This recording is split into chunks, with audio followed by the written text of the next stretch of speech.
TMC ने वजीर आजम के इलेक्शन कमीशन से शिकायत की है। टीएमसी ने कहा है कि पीएम ने रैली के दौरान 40 अरकान असेंबली को खरीद फरोख्त का दावा किया था। टीएमसी का कहना है कि इस तरह के बयानात पर इलेक्शन कमीशन को कार्रवाई करते हुए वजीर आजम की उम्मीदवारी मनसूख कर देनी चाहिए।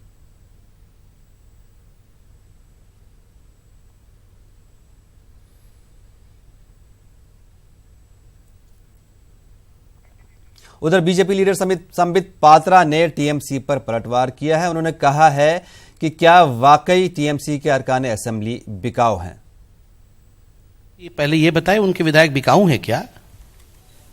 वो पैसे लेके बिक जाते हैं जो कोई उनको खरीद फरोख्त नहीं होती है भारतीय जनता पार्टी में। भारतीय जनता पार्टी हमेशा आइडियोलॉजी की लड़ाई लड़ती है। आज अधिकांश लोग हमारे विचारधारा को एक्सेप्ट करते हैं, मगर टीएमसी को जाके कंप्लेंट नहीं करना चाहिए। टीएमसी को पहले अपने गिरेबान में झांकना चाहिए। आम इंतखाबात अब फैसला कुन मराहिल में दाखिल हो गए हैं। 4 मरहलों की वोटिंग हो चुकी है, अब 3 मरहले बाकी हैं। तशहीरी मुहिम का शोर बरकरार है। चुनावी हंगामों के दरमियान राहुल गांधी की शहरियत पर बवाल खड़ा होता नजर आ रहा है। राहुल की बरतानवी शहरियत के मामले पर वजारत दाखिला ने उन्हें नोटिस जारी किया है। वजारत दाखिला ने सुब्रमण्यम स्वामी की शिकायत पर राहुल गांधी को नोटिस जारी किया है।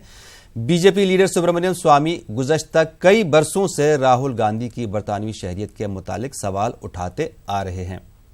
वजारत ने राहुल गांधी को 15 दिनों के अंदर जवाब देने को कहा है। ख्याल रहे कि 2015 में सुप्रीम कोर्ट राहुल गांधी की बरतानवी शहरियत से जुड़ी अर्जी को खारिज कर चुका है।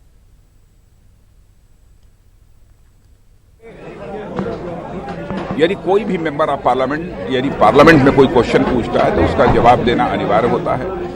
यदि कोई मेंबर ऑफ पार्लियामेंट किसी भी मिनिस्ट्री को कोई पत्र लिखता है तो उस पत्र पर जो भी आवश्यक होता है वो कार्रवाई हर मिनिस्ट्री करती ही करती है। उसको इसी रूप में लिया जाना चाहिए। अब वो बहुत कोई बड़ी घटना हो गई ऐसा टाइमिंग के लिहाज से अभी कोई सेशन भी नहीं चल रहा है और चुनाव का वक्त है, बीच चुनाव में नोटिस दिया है। ये क्वेश्चन पार्लियामेंट में नहीं पूछा गया था, बल्कि मेंबर ऑफ पार्लियामेंट ने यह कंप्लेंट कई बार दी थी, तो वही उसमें प्रोसेस हुई होगी। वो उसको लेकर कोई बहुत ज्यादा अमेठी में भी निर्वाचन अधिकारी को दिया गया था कि राहुल विंची नाम। अरे हम लोगों ने दिया था, जिसने दिया होगा तो उस पर इलेक्शन कमीशन ने क्लैरिफिकेशन दे दिया है। तो अब यदि किसी मेंबर ऑफ पार्लियामेंट का पत्र आया है तो उस पर भी जो कुछ भी होगा, जो उधर से जवाब आएगा उस आधार पर। जो निर्वाचन अधिकारी ने क्लीन चिट दे दी थी उसके बाद नोटिस जारी करने की वजह? अरे भाई, इलेक्शन कमीशन ने कोई मिनिस्ट्री को लिख के भेजा है, कोई प्रोसेस हुआ यूजुअल कोर्स में होता है। It's a story of 3 C's।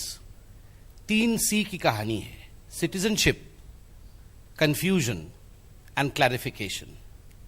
Citizenship को लेकर कंफ्यूजन है, और जिसके सिटीजनशिप को लेकर कंफ्यूजन है, क्लैरिफिकेशन भी केवल वही दे सकते हैं। अगर आपने भ्रम की स्थिति को उत्पन्न किया है, आपने भ्रम की स्थिति को पैदा किया है, तो स्पष्टीकरण भी आप ही को देना पड़ेगा। इसलिए बंधुओं, इसमें कोई राजनीति नहीं है। राहुल गांधी जी ने खुद भ्रम की स्थिति पैदा की है और अब देश उनसे स्पष्टीकरण और क्लैरिफिकेशन चाहता है।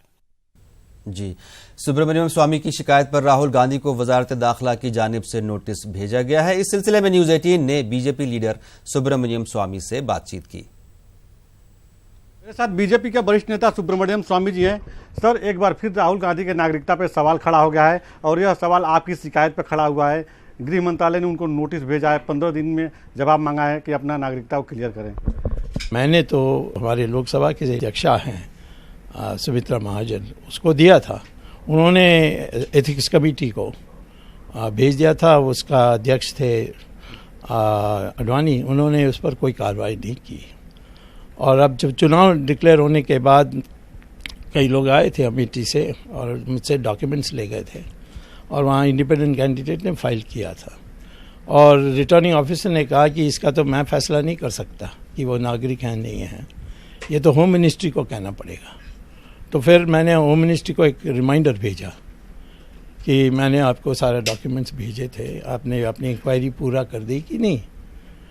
तो आज सुबह मुझे बताया गया कि हाँ, हमने उसको नोटिस भेजा है, उसके जवाब लेना ही पड़ेगा। और लेकिन आपकी सारी पॉइंट्स प्राइमा फेसी करेक्ट हैं। सर देखा जाए तो आपने जो शिकायत किया उसमें बताया कि राहुल गांधी ब्रिटिश नागरिक हैं, तो किस आधार पे आपने? वो खुद ने स्वीकार किया, खुद ने ऐलान किया है, तो दस्तखत किया है और सिटीजनशिप में कहा ब्रिटिश, तो उसको सफाई देना पड़ेगा।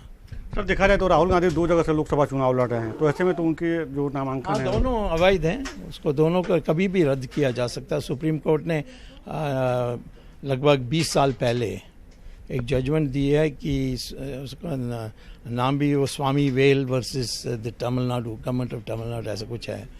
उसमें उन्होंने कहा कि जब भी फ्रॉड होती है या अवैध होती है, यानी वो कभी भी पता लगे, उसको उसी समय उस इलेक्शन को रद्द कर सकते हैं। कैमरा पर्सन वैभव के साथ राजीव तिवारी, न्यूज़ 18 दिल्ली।